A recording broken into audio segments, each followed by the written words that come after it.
everyone, my name is Adyapada. I'm from St. Thomas Senior Secondary School. I study in class 2A. Today I'm going to recite a poem. The topic is Nature is an Art of God. The title of my poem is Trees. It is written by Joyce Gilmore.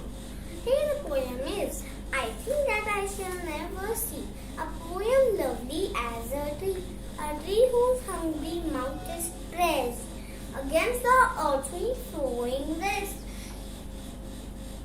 A tree that looks God holy and lifts her leafy arms to pray. A tree that may in summer wear a nest of robins in her hair, upon whose bosom snow has lain, who intimately lives with rain. Poems are made food like me, but only God can make a tree. Thank you, everybody.